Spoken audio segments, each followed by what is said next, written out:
Muted. New York City. On behalf of us here at the Interfaith Center on Corporate Responsibility, we welcome you to this overview of ICCR's 2017 Proxy Resolutions and Voting Guide. My name is Susanna McDermott, and I'm ICCR's Director of Communication. For those of you who don't know us, I want to take 1 minute to give you a bit of background on our organization for the purposes of putting the guide into some context.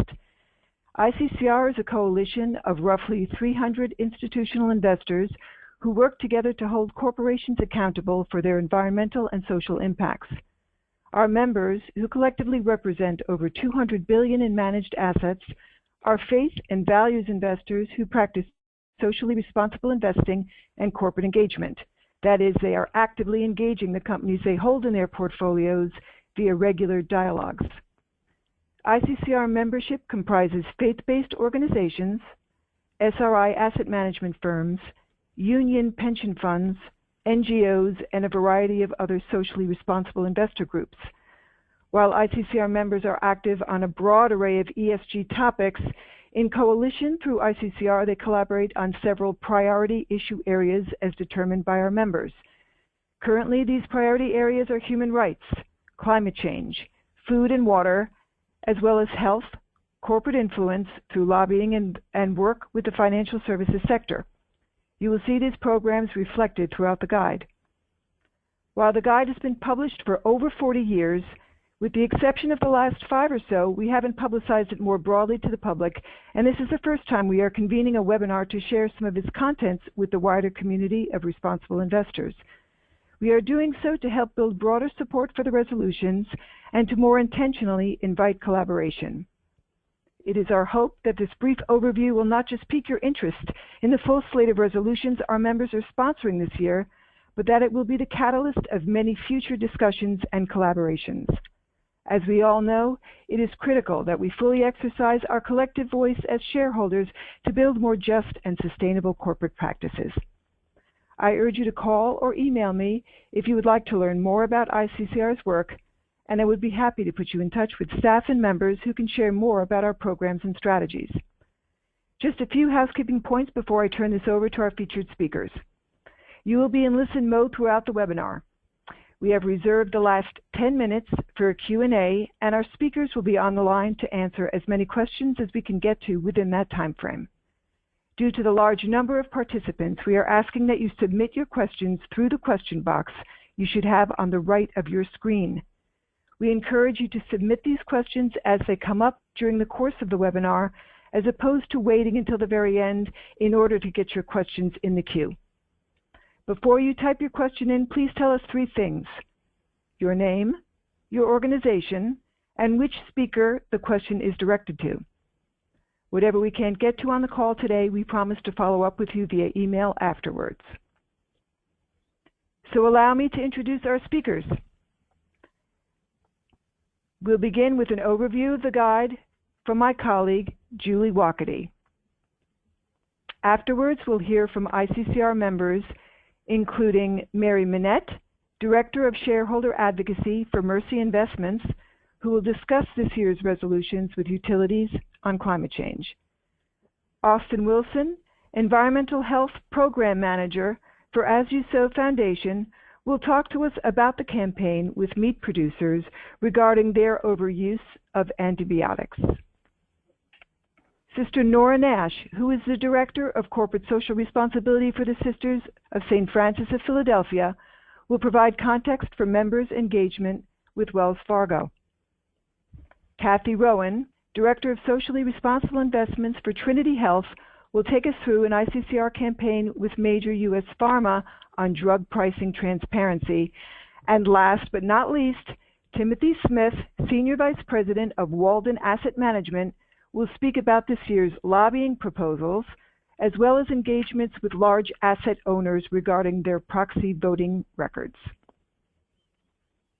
So now, to provide that promised overview, is ICCR's Web and Publication Specialist and Principal Author of the Proxy Resolutions and Voting Guide, Julie Walkety. Good morning. ICCR has published the proxy book annually since 1974. This year's guide presents the 283 resolutions filed by ICCR members, whether as lead or co-filer, as of January 27th. While ICCR member-sponsored resolutions constitute a large part of the entire universe of ESG resolutions filed each year, still others are filed by institutional and individual investors unaffiliated with our coalition. This is particularly true with regards to governance resolutions, of which ICCR members file roughly 1/2 to 1/3 of all those filed. This year's format has been updated. To facilitate reading, we have indicated withdrawn resolutions in green in the table of contents. New resolutions are indicated at the start of each issue section and at the top of the resolution pages where appropriate.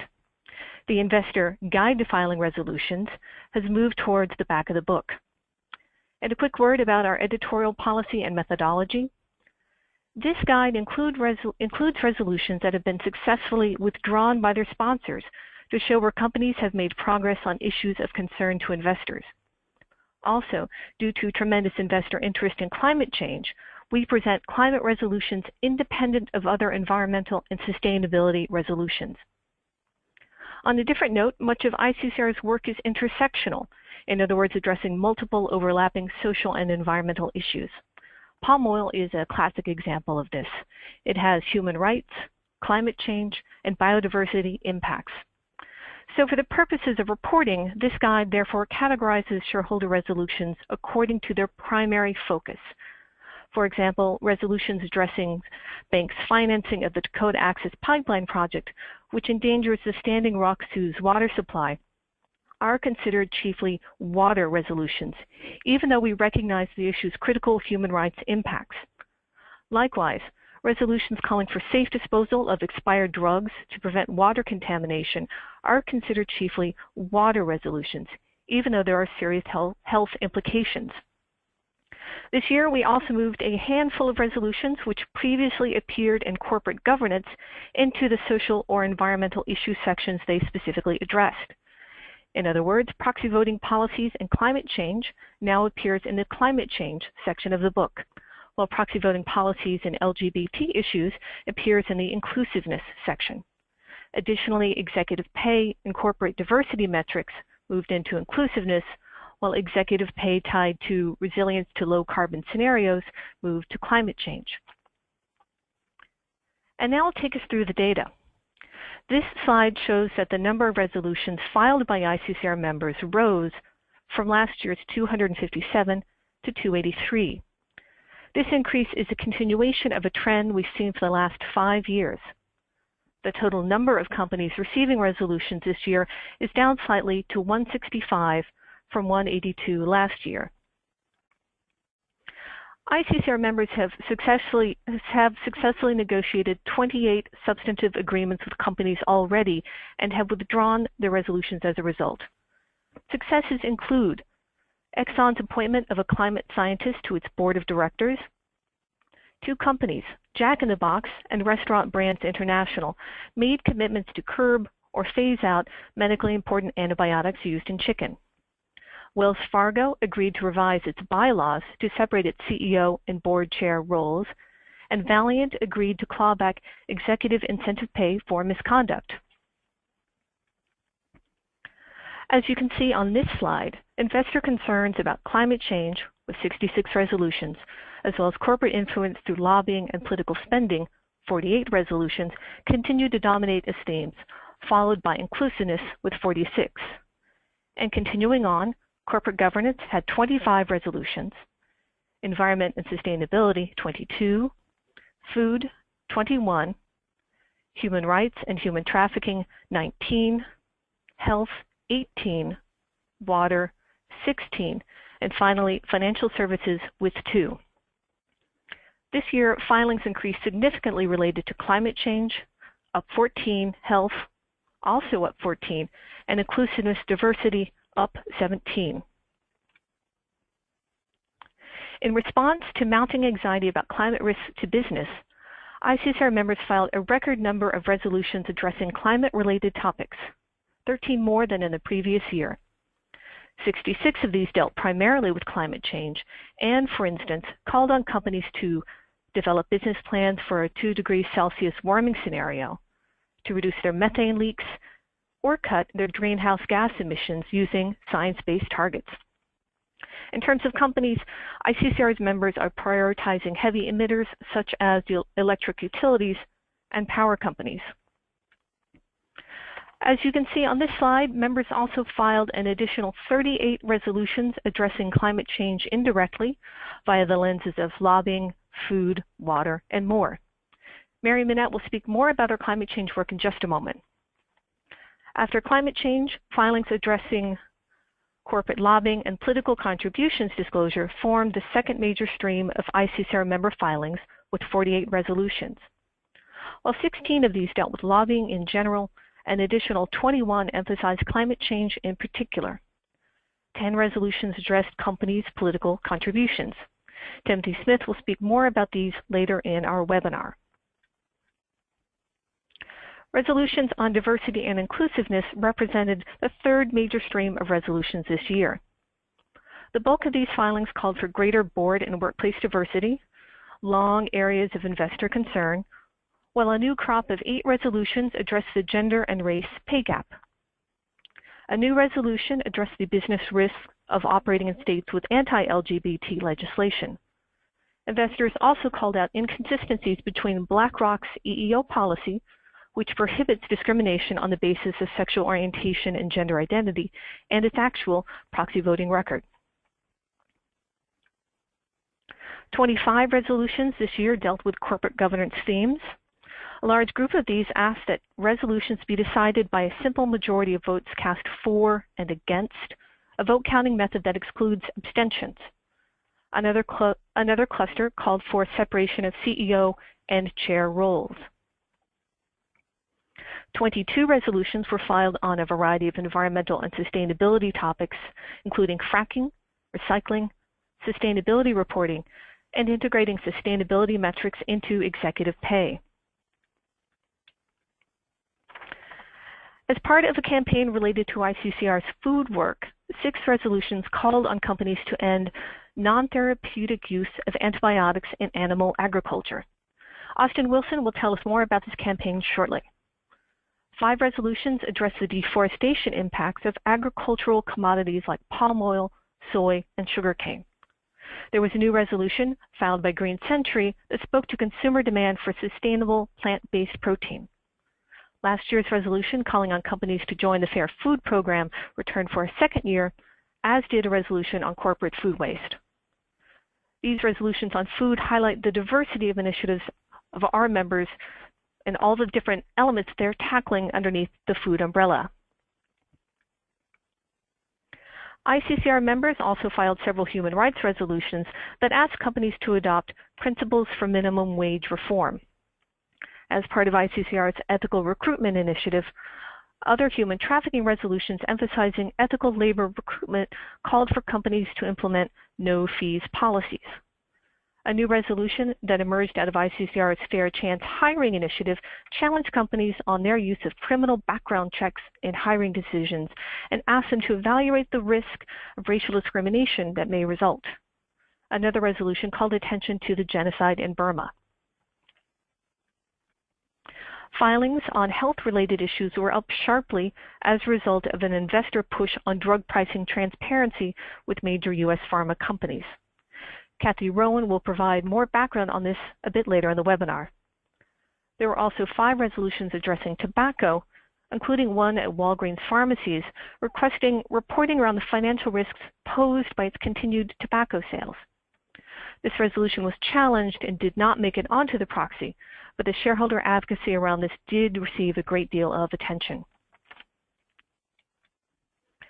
Filings on water-related topics doubled this year due to concern over water impacts and Indigenous peoples' rights as a result of the attempted construction of the Dakota Access Pipeline and how it is being financed. Investors also filed human right to water resolutions with water utilities, highlighting leaking pipes, high contaminant levels, and failing infrastructure in an effort to prevent further water crises like that which is still taking place in Flint, Michigan.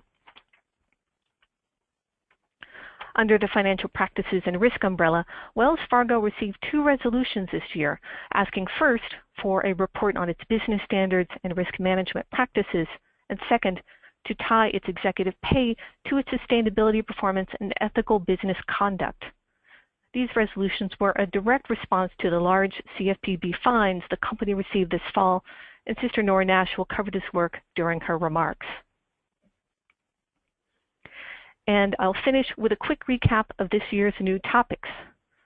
These include the Dakota Access Pipeline, climate change impacts of increased biomass use, sustainable protein, criminal background checks and hiring decisions, gender pay gap, non-discrimination policies in states with discriminatory LGBT laws, and finally, proxy voting policies, LGBT issues.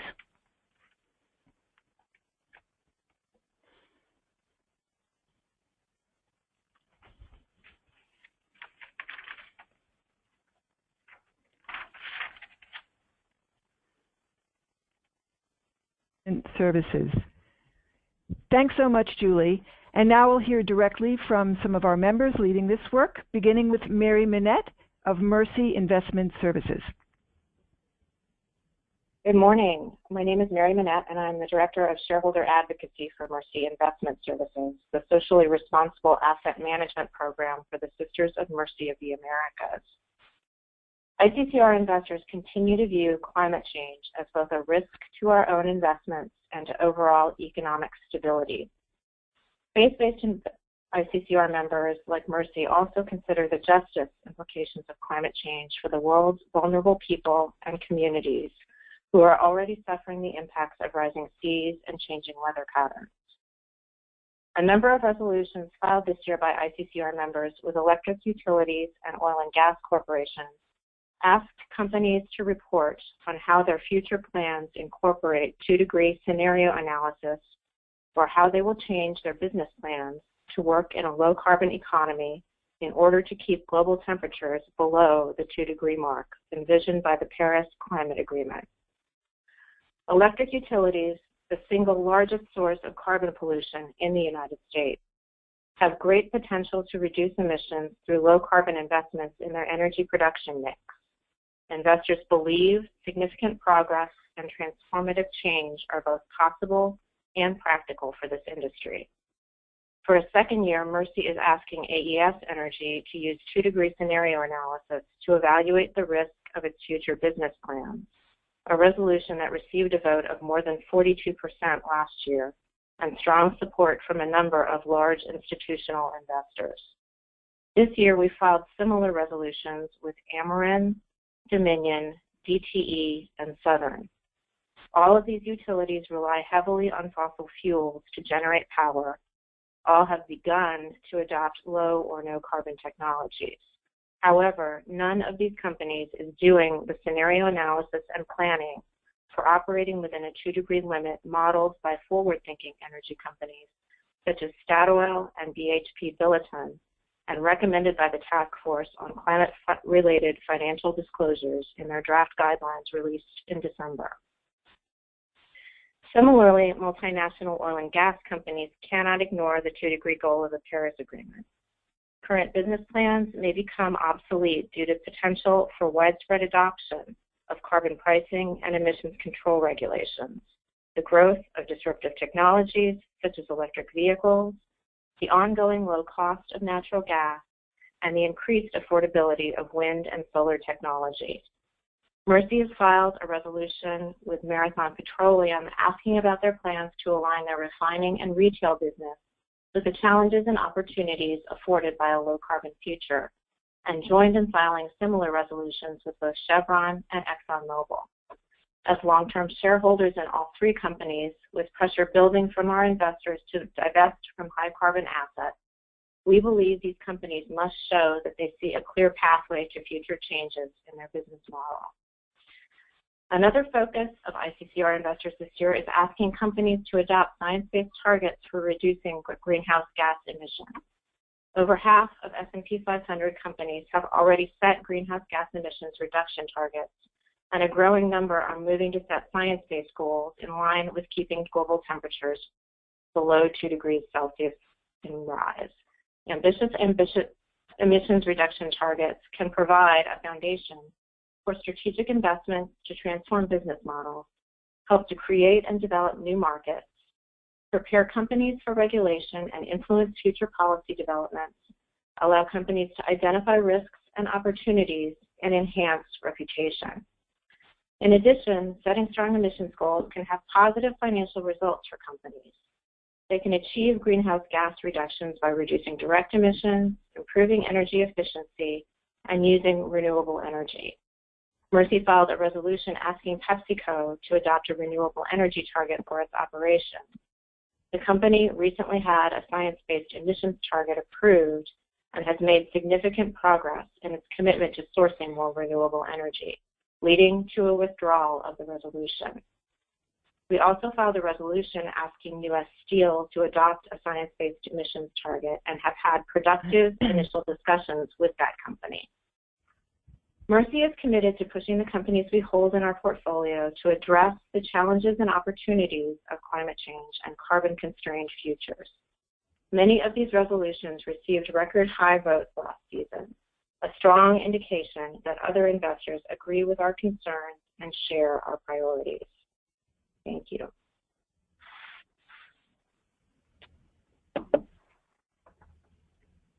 Great, Mary. Thanks so much. And now we'll move on to Austin Wilson from As You Sow Foundation. Good morning. My name is Austin Wilson. I am the environmental health. Getting a strong echo. I am the environmental health program manager at As You Sow, a shareholder advocacy nonprofit. I will be talking about the antibiotics and livestock vote today. In the past 2 years, investors have ramped up decades-long efforts to address the crisis of antibiotic resistance. Antibiotic-resistant superbugs are created by the overuse of antibiotics. According to recent estimates, antibiotic-resistant bacteria could kill more people than cancer worldwide by 2050. One of the main causes of these superbugs is the overuse of antibiotics in food animals. Antibiotics, even the medically important antibiotics that are used in human medicine, are often given to healthy animals to prevent illness caused by unhealthy conditions on commercial feedlots rather than to treat illness. However, best practices like improved sanitation, vaccination, and nutrition can reduce the need for antibiotics. The industry's slow response to this problem poses serious health and business risks. In April last year, investors worth $1.4 trillion called on several companies to prohibit disease prevention use of medically important antibiotics. Additionally, consumer preferences are rapidly changing to prefer sustainable and safe food. Organic meat sales experienced compound growth of 44% over the last 4 years. Antibiotic-free meat sales grew 28%, and conventional meat sales grew only 4%. And that data is from Nielsen. Regulatory scrutiny is also increasing, both in the U.S. and the European Union, as well as other markets. The FDA's new guidance, which came into effect last month, effectively prohibits the use of medically important antibiotics for growth promotion in the U.S. The regulations also require veterinary oversight of all antibiotics in animal feed and water. However, the giant loophole of these regulations is that medically important antibiotics can still be used routinely in healthy animals to prevent disease. It's the disease prevention that investors have been focusing on. In 2015, California became the first state to ban the routine use of drugs in animal agriculture. Similar bills have been proposed in other states. The bill in Maryland was just introduced last week. Companies whose policies lag behind their peers face civil society campaigns and media exposure, which can undermine brand value. They also risk being unprepared for future regulation.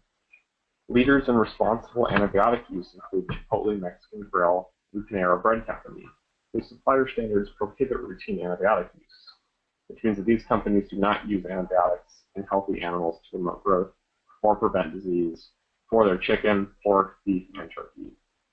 After engagement with ICCR members, McDonald's and Wendy's have phased out the use of medically important antibiotics in chicken. Restaurant Brands International has begun to make progress and will be there in several months, and Jack in the Box and Starbucks will prohibit routine antibiotic use in poultry by 2020. ICCR members have also worked productively with Hormel Foods and other companies to transition to more sustainable farming operations. As you may have noticed, chicken policies are moving much faster than beef reform. That is because chicken production in the U.S. is vertically integrated. Also, chicken production is less dependent on medically important antibiotics. Currently, As You Sow has filed resolutions with Sanderson Farms and Yum Brands. Sanderson Farms is the nation's third largest chicken producer and is the only major meat company that denies the science. They are spending millions in advertising to confuse consumers on this issue. Meanwhile, chicken producer Purdue raises 95% of its chickens without any antibiotics, and Tyson will eliminate the use of medically important antibiotics in chicken this year. Last week, 30% of shares supported our Sanderson resolution, which was in its first year, and that represents the highest vote ever for a resolution on antibiotics. Yum Brands, which owns KFC, Taco Bell, and Pizza Hut, has made some steps, but the KFC brand has made no commitments whatsoever, despite being a very large user of chicken products. Investors recently held our first call with the company, and we are preparing for the Yum annual meeting in April in Louisville, Kentucky.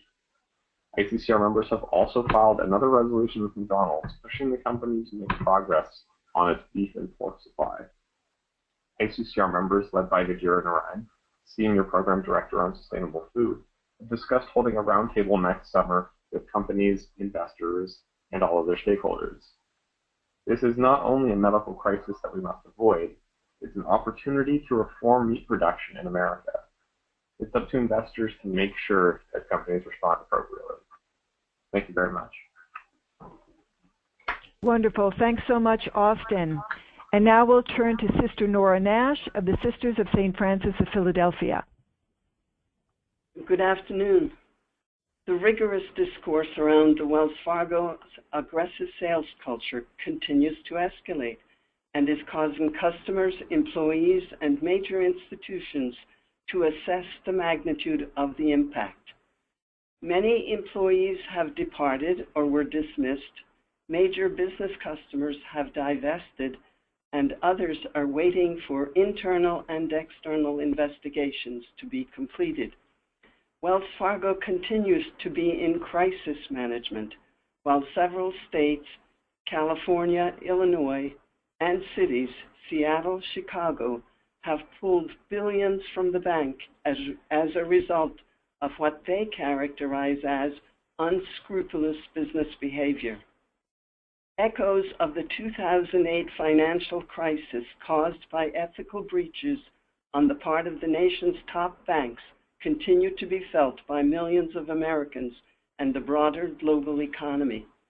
The Consumer Protection Financial Bureau's latest fine was another stark reminder that the banking community has a serious cultural problem. The Sisters of St. Francis of Philadelphia are shareholders and customers who have consistently addressed Wells Fargo's substantive, financial, and ethical transgressions. On the heels of the 2008 crisis, we have been in dialogue and filed shareholder proposals on a variety of topics related to overly aggressive credit card sales to subprime targets and a specific Wells Fargo predatory product called Direct Deposit Advance. Together with fellow members of the Interfaith Center on Corporate Responsibility, we have engaged the nation's top 7 banks, including Wells Fargo, on a multitude of problems such as predatory lending, risk management, executive compensation, separation of chair and CEO, lobbying, and political activities. In 2014 report ranking the banks, we benchmarked the 7 banks on the measures that I just spoke of, and notably, Wells Fargo underperformed in several areas, including responsible lending. We have spoken extensively with the banks about their corporate cultures, as we viewed this as the underlying problem that needed to be addressed on a wholesale basis by the industry. We urged all to conduct internal reviews of their codes of conduct and ethical protocols and to make the needed changes that would de-incentivize excessive risk-taking and restore the primary social purpose of these institutions, that of providing affordable credit to communities and the greater economy. Wells was a part of this broader outreach, and we have spent extensive time urging the company to assess its moral and ethical values, culture, business standards, and commitment to economic sustainability for all its employees and customers. In 2014, we filed a floor resolution requesting a business standards review because of the aforesaid concerns. ICCR shareholders believed that a vigorous review and updating of business standards was necessary, and that without it, the company was at risk for continued ethical breaches. We withdrew that resolution when the company agreed to work with us to conduct that review, but the company reneged, falling back on its vision and values statement. Our shareholder engagements with the company in 2015, 1 dialogue, 2 meetings, yielded minimal progress toward the business standards review. When the Consumer Protection Financial Bureau levied its largest fine on the bank in September, we jumped on the stagecoach. On October 7th, we filed a strong business standards resolution, and on October 26th, we met with the new chair of the board and other top executives. Management conceded that they have become too insular and are now conducting investigations to better understand how a predatory sales culture could take such widespread root in the company. On February 6th, a large group of investors, including the State Treasurer of Rhode Island, joined ICCR members in a meeting with new CEO Mr. Tim Sloan, Vice Chair Betsy Duke, and several top management team members.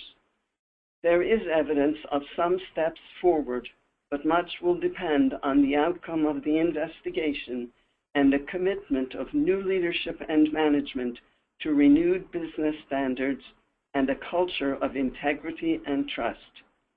Ultimately, we see a need for real transformation through a robust monitoring process. Our resolution will go to a vote at the annual meeting in April, and we are hopeful that all Wells Fargo shareholders will support it. Thank you. Thanks so much, Sister Nora. And now we'll hear from Cathy Rowan of Trinity Health.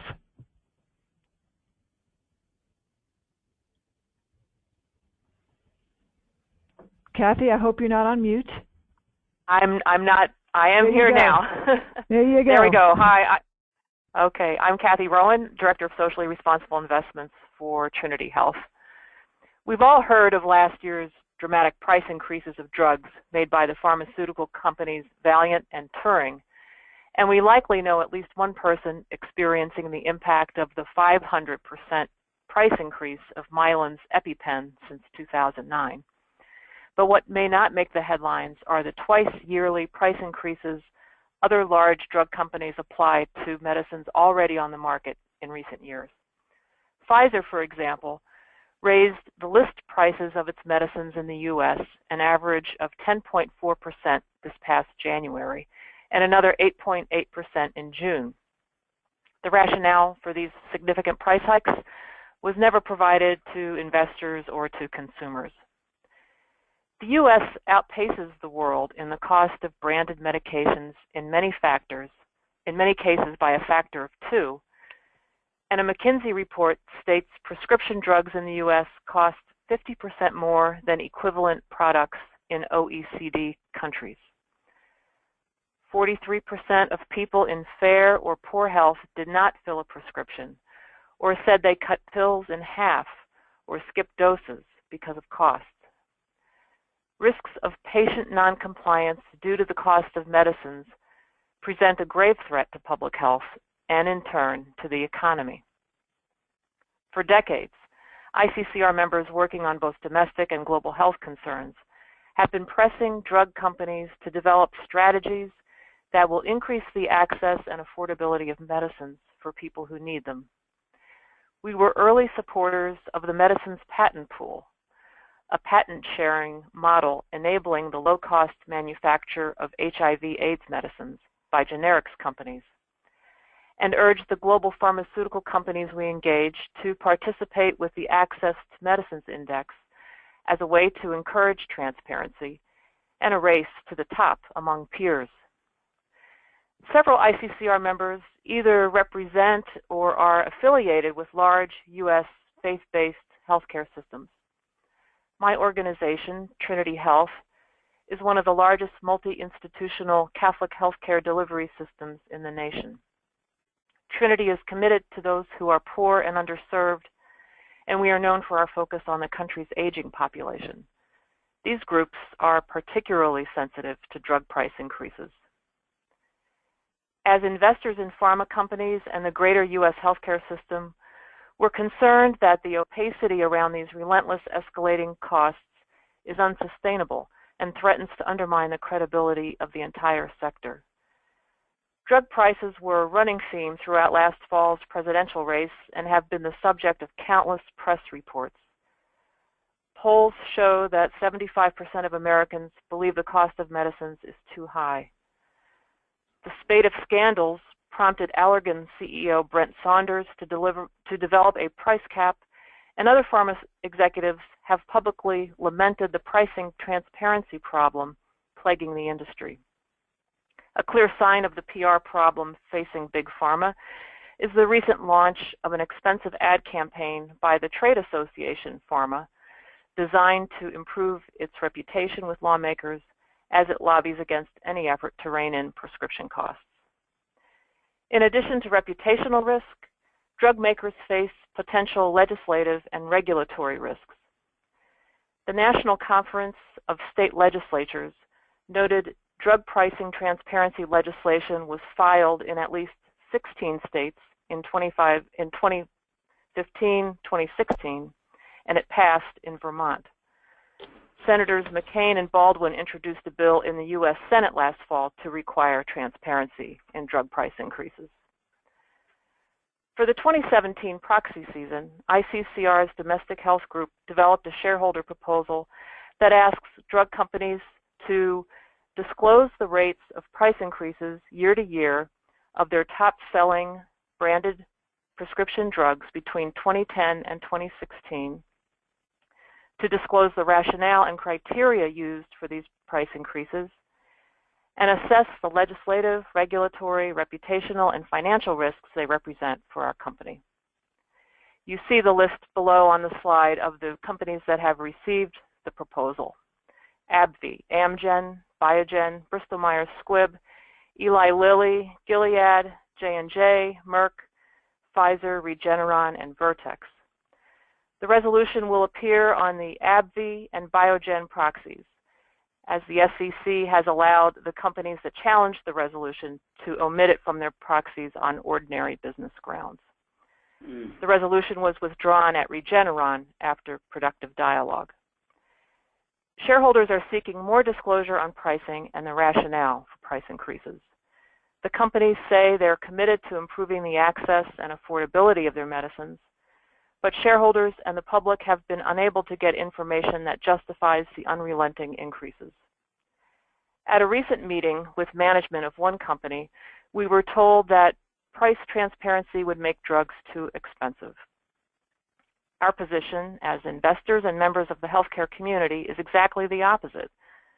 Failure to provide clarity around pricing structures will only encourage greater scrutiny and dial up regulatory and reputational risk. ICCR members believe that pharmaceutical transparency is not only material to shareholders, but is a critical step toward understanding the value of medicines and to create healthy competition in the marketplace.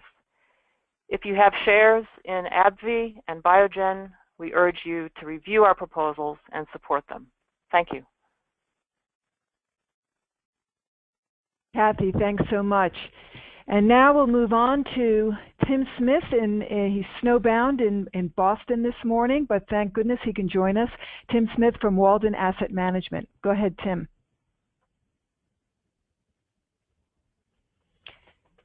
And Tim, check that you are also not on mute.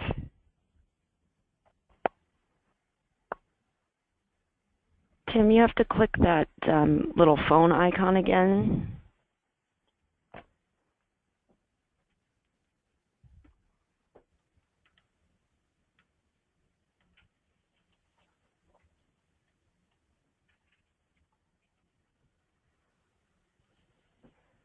Tim, still not hearing you.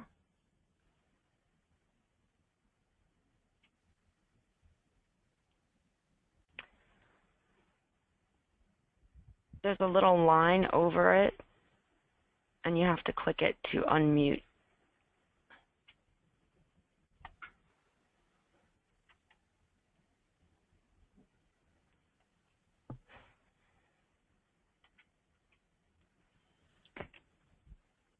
All right, Mary, I wonder if we will move maybe to the Q&A in the hopes that we will at some point be able to hear Tim. So I'll allow you to work on that perhaps while we take some of the questions. I think that might make sense. So let me just deal with the first question that we got. I think this is for me, from Brian Reevy of the Marianas Province, asking, are we able to share the guide with our organizational membership as a public document? The answer is a resounding yes, Brian, and everyone. This will be posted publicly today on ICCR's website. We will be sharing the link with everybody who registered for this webinar and beyond, actually, later today. Did we get Tim on the line? Doesn't sound like it. Okay, so the second question that we have here, and if you could unmute, please, Mary Minette, from Heidi Welsh of SI2.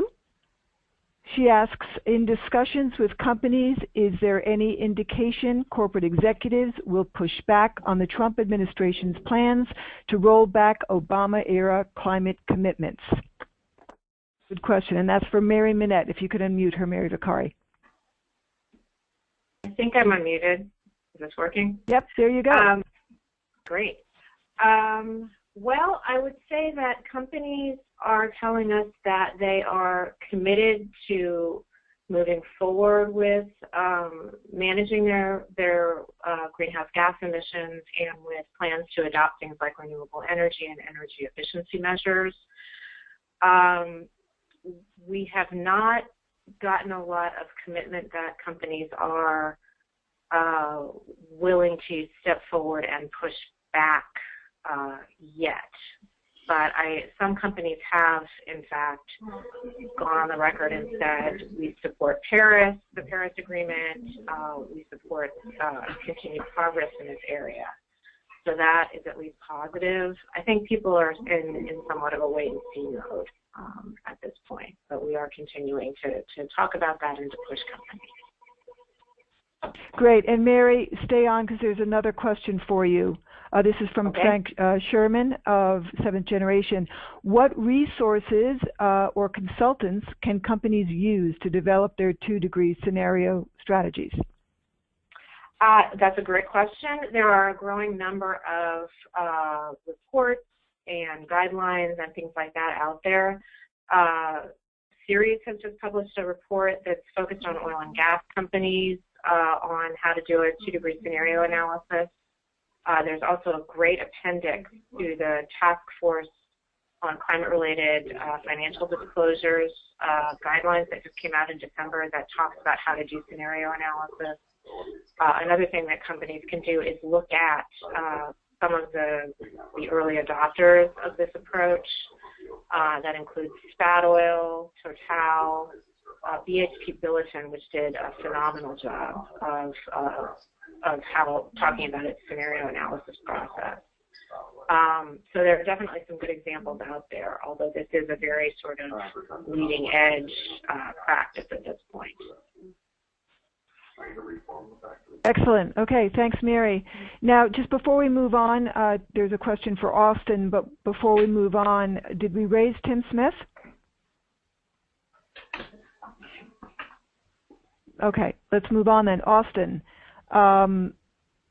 besides a lack of vertical integration, what are the hurdles to removing antibiotics from beef? This question is also from Frank Sherman at 7th Generation. Yeah, great question, and there's a lot of factors going into this one. The composition of the industry is really important. When you have a buyer like McDonald's, they're only buying one cut of beef from the cow, which has many different cuts. Actually, they're probably just buying the trim. And if they wanted to go get their own sort of dedicated supplier that was to a certain standard, that would be a very large cost increase for them, something they're not willing to do right now. So it looks like they're trying to move the entire industry forward and get sort of a consensus about these responsible standards, and that's moving very slowly. The U.S. and the global roundtables for sustainable beef are trying to tackle that. And in addition, there are some long-term practices, the way that the cattle are moved between feedlots and slaughterhouses over long distances, that promotes illness. And just that antibiotics in general are, the animals live longer, and there is a bit more of a dependence on using certain kinds of antibiotics. So really a lot of problems that those industries are grappling with, and hopefully we'll see pork move a bit faster than beef. Beef will probably be the biggest challenge that we face, but right now that's where we are, and no restaurant chain of a large size other than Chipotle and Nora have really grappled with it, and we're looking to see McDonald's hopefully become that first mover and begin moving the industry forward in the next couple of years.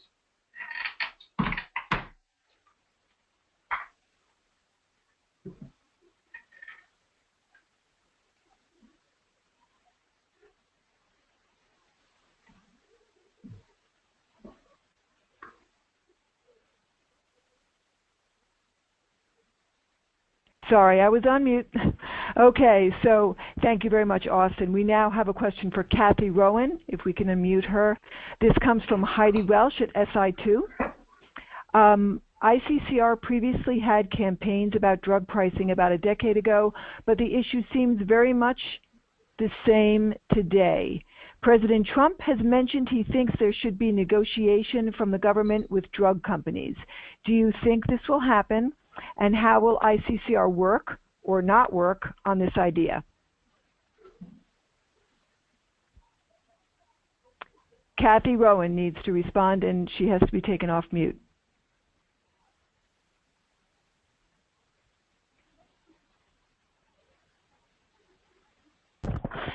Cathy, you're off mute on my end. Check your end to make sure you're not on mute yourself.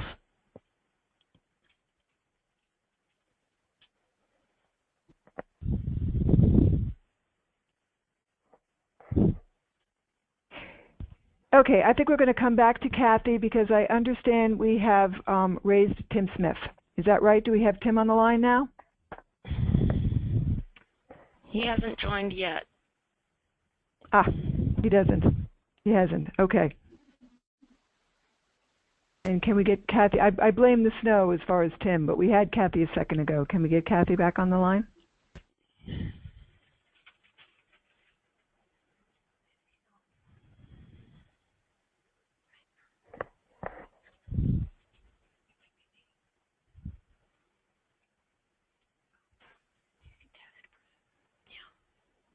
Okay, do we have Julie?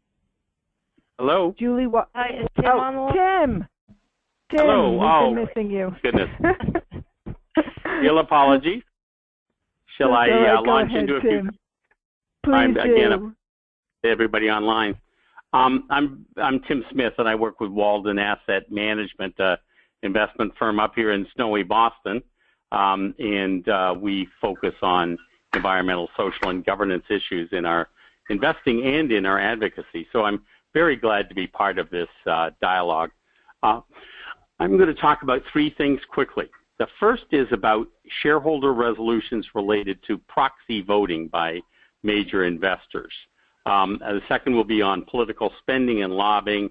And thirdly, we're going to talk a little bit about the challenges to the Securities Exchange Commission rules that affect the whole shareholder resolution process. So let's talk a little bit about the shareholder resolutions and proxy voting. A couple of years ago, Zevin Asset Management pioneered a resolution that challenged a couple of companies to look at their proxy voting, especially on climate issues.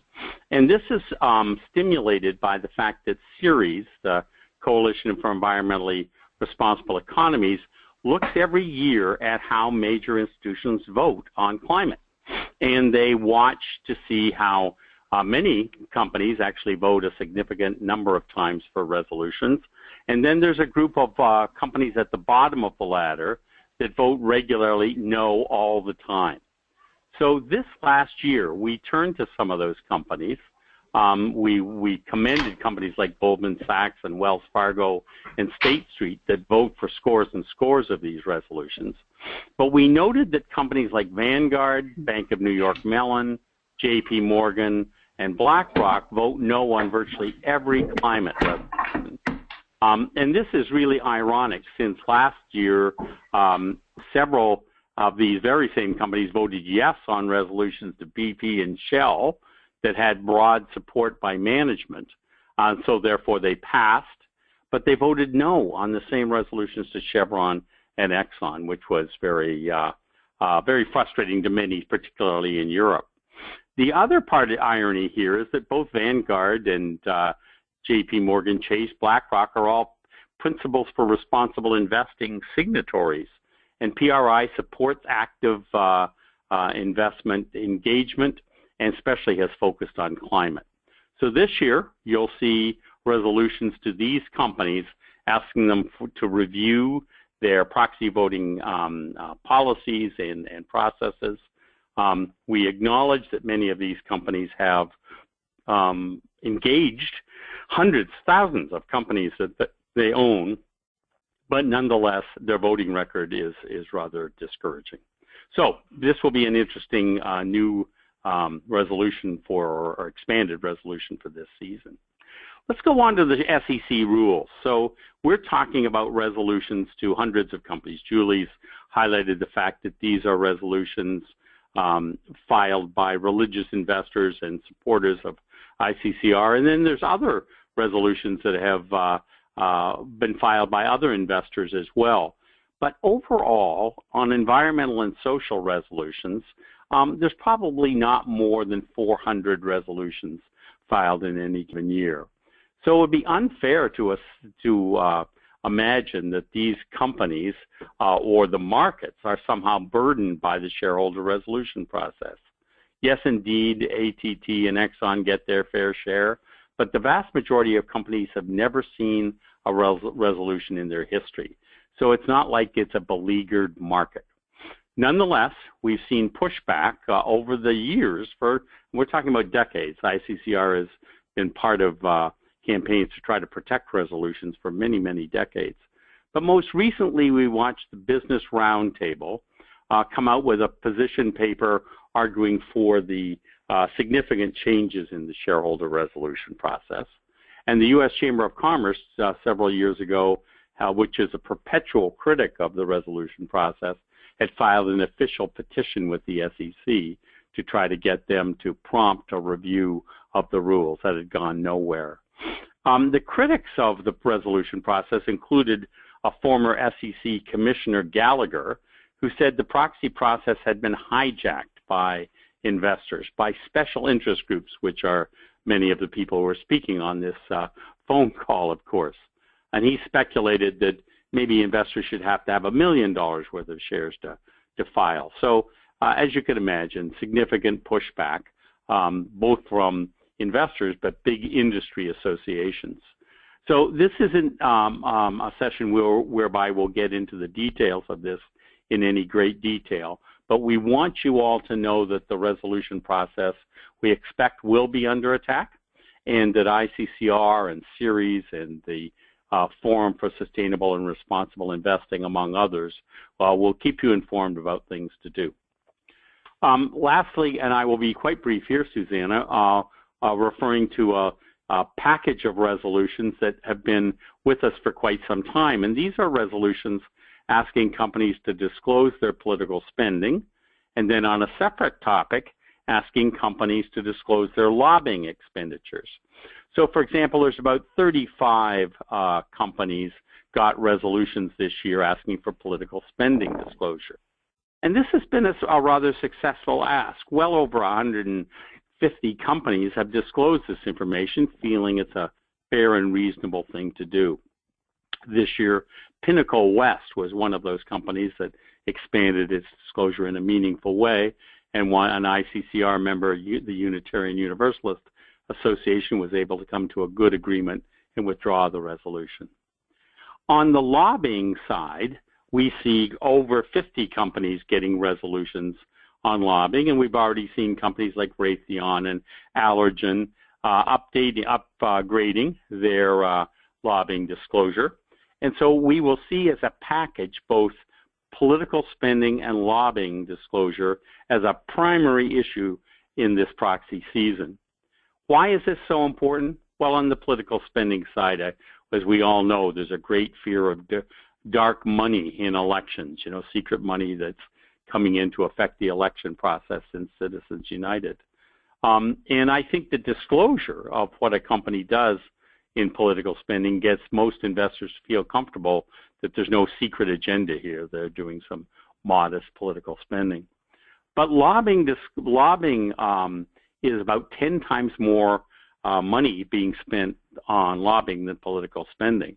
And we do have groups like the U.S. Chamber of Commerce since 1998 have spent $1.3 billion, over $1.3 billion on lobbying. So about 45% of every dollar that goes to the chamber for dues or something like that gets spent on lobbying.